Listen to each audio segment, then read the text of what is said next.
Hello lovely people, ఎలా ఉన్నారు అందరూ? నేను మీ విజ్జి. ఇవాళ నేను మీకు చిల్లీ పన్నీర్ రెస్టారెంట్ స్టైల్ ఎలా చేయాలో చూపిస్తాను. చాలా చాలా టేస్టీగా ఉంటుంది. ఇది ఫ్రైడ్ రైస్కి, తర్వాత నూడిల్స్ అలా చేసుకున్నప్పుడు, లేదా ఇలాగే ఒక స్టార్టర్ లాగా తినడానికి కూడా చాలా చాలా టేస్టీగా ఉంటుంది. గబగబా వీడియోలోకి వెళ్ళిపోదాం. చకచకా చూసేయండి, టకటకా చేసేసుకోండి. ఈ చిల్లీ పన్నీర్ కోసం అయితే మనం ఎక్కువ కష్టపడాల్సిన అవసరం కూడా లేదు. మనం చాలా చాలా ఈజీగా చేసేసుకోవచ్చు. మీకు కనుక నా వీడియోస్ యూస్ఫుల్గా ఉంటే తప్పకుండా నా ఛానల్కి సబ్స్క్రైబ్ చేసుకోండి. ఈ చిల్లీ పన్నీర్ కోసం అయితే మనం ముందుగా క్యాప్సికమ్ ముక్కలు ఒక క్యూబ్స్గా తరిగి పెట్టుకోవాలి. ఉల్లిపాయ ముక్కలు తరిగి పెట్టుకోవాలి. అల్లం వెల్లుల్లి పేస్ట్ రెడీ చేసి పెట్టుకోవాలి.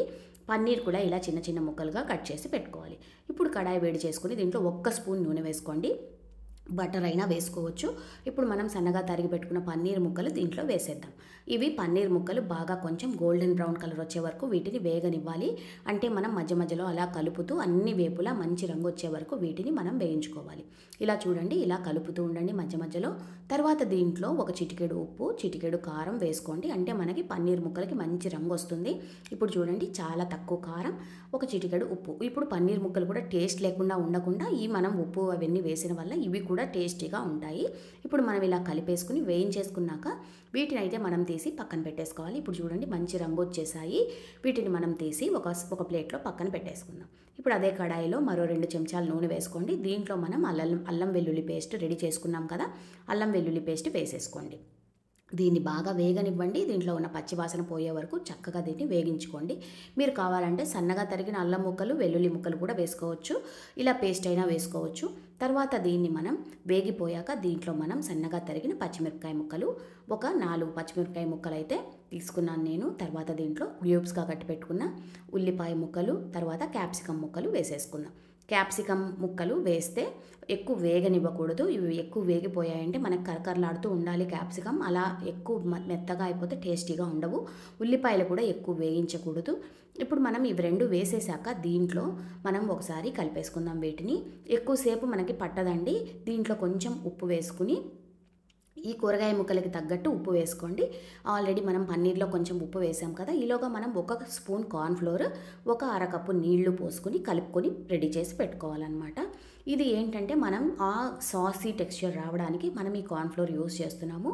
చూడండి, ఇలా అరకప్పు నీళ్ళల్లో మనం 1 స్పూన్ కార్న్ఫ్లోర్ కలిపి పెట్టుకోవాలి. ఇప్పుడు మనమైతే ఒక 3 చెంచాల షెజ్వాన్ సాస్ లేదంటే చిల్లీ సాస్ వేసుకోవాలి.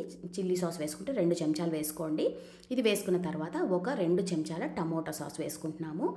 దీన్ని టమోటా సాస్, షెజ్వాన్ సాస్ దీంట్లో బాగా వేగాలి. మనం దీన్ని బాగా కలిపేసుకుని దీన్ని మనం ఒక 2 నుంచి 3 నిమిషాలు అలా వేయించేద్దాం. ఈ సాస్ అంతా బాగా ఈ ముక్కలకి బాగా చక్కగా పట్టాలి.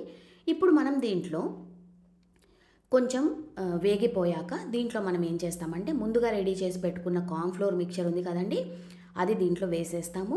తర్వాత 1 స్పూన్ సోయా సాస్ కూడా వేసేసుకోవాలి. దీంట్లో ఇప్పుడు వేసేసుకుని ఈ కార్న్ఫ్లోర్ వేయగానే చిక్కబడిపోతుందండి. కాబట్టి మనం కలుపుతూ ఉండాలి. చూడండి, మనం వేసిన దానికి ఇప్పుడు సాస్ లాగా చాలా చక్కగా తయారైపోయింది.